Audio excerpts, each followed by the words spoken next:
Assalamualaikum warahmatullahi wabarakatuh. Waalaikumsalam warahmatullahi wabarakatuh. Sebelumnya perkenalkan, nama saya Saidah Aisyah dengan NIM 1. Di sini saya akan menjelaskan tentang dampak tidak diterapkannya poin-poin yang sudah dijelaskan di tugas sebelumnya. Yang pertama, dampak tidak diterapkannya manajemen Islam di lembaga pendidikan. Hal ini dapat menyebabkan kurangnya keteraturan dan sistematisasi. Tanpa adanya manajemen Islam, organisasi pendidikan cenderung berjalan tanpa arah dan tujuan yang jelas. Hal ini dapat menyebabkan pemborosan sumber daya baik waktu maupun tenaga. Contohnya, sebuah sekolah yang tidak memiliki rencana kurikulum yang jelas mungkin akan menemukan bahwa siswa tidak mencapai kompetensi yang diharapkan dan guru akan kesulitan dalam mengelola waktu mengajar mereka. Yang kedua, dampak tidak diterapkannya prinsip manajemen pendidikan Islam dapat menyebabkan kurangnya visi dan misi yang jelas dan lembaga pendidikan tidak hanya beresiko gagal dalam mencapai tujuan akademik, akan tetapi juga dalam membentuk individu yang berakhlak mulia dan siap menghadapi tantangan masyarakat. Contohnya, sebuah universitas yang tidak memiliki visi yang jelas mungkin akan mengalami kesulitan dalam merumuskan strategi pengembangan kurikulum. Ini berdampak pada kualitas pendidikan dan ketidakpuasan manusia terhadap program yang ditawarkan. Yang ketiga, tidak diterapkannya manajemen filosofis dan sistematik di lembaga pendidikan. Ini dapat menyebabkan kinerja yang menurun, juga kurangnya koordinasi dan kerjasama. Manajemen yang sistemik sangat penting dalam meningkatkan koordinasi antar berbagai komponen di lembaga pendidikan. Tanpa pendekatan ini terjadi duplikasi usaha dan konflik antar departemen.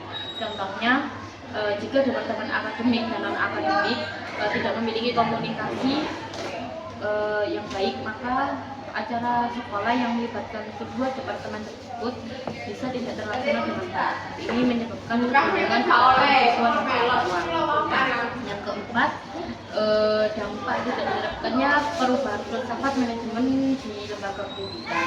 Hal ini dapat menyebabkan adanya ketinggalan dalam pembangunan kurikulum jika lembaga pendidikan tidak memperbarui filsafat manajerialnya.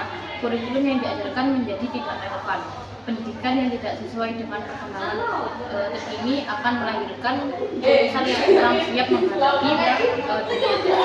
Contohnya, sebuah universitas yang tetap menggunakan kurikulum lama dan tidak mengintegrasikan teknologi digital dalam belajar manajemen akan menghasilkan lulusan yang tidak paham tentang penggunaan sistem informasi manajemen modern.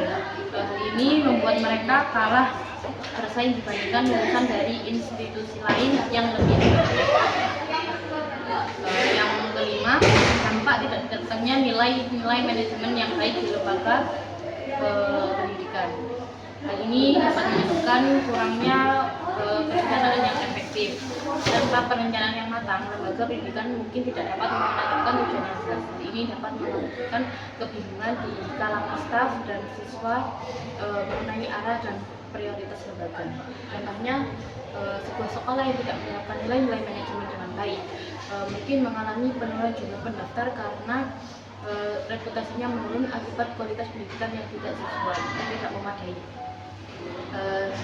Selanjutnya, bab 3. Yang pertama, dampak tidak diterapkannya filsafat manajemen dalam lembaga pendidikan. Hal ini dapat menyebabkan hilangnya arah dan tujuan pendidikan. Juga dapat menyebabkan kurangnya inovasi dalam metode pengajaran.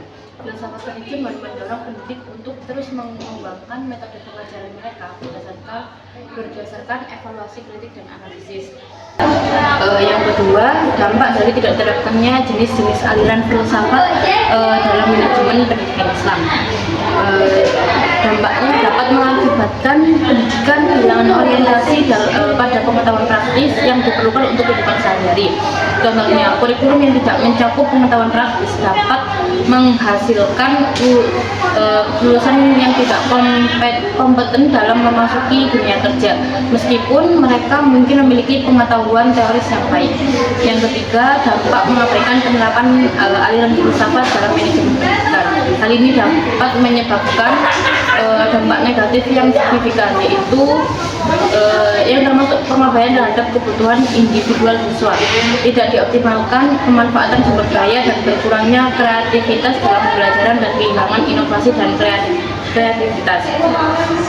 Yang terakhir, dampak tidak diterapkannya implikasi metodologis aliran filsafat dalam manajemen mengakibatkan moralitas dan etika yang lemah dan kualitas lulusan yang rendah. Contohnya di tingkat universitas, jika suatu program studi tidak dipertimbangkan metode epistemologis yang inovatif, mahasiswa mungkin hanya terpapar pada teori yang ketinggalan zaman, yang berujung pada ketidakpuasan dan kesulitan dalam aplikasi pengetahuan di dunia nyata. Mungkin itu yang dapat saya sampaikan. Kurang lebihnya mohon maaf. Wassalamualaikum warahmatullahi wabarakatuh. Waalaikumsalam warahmatullahi wabarakatuh.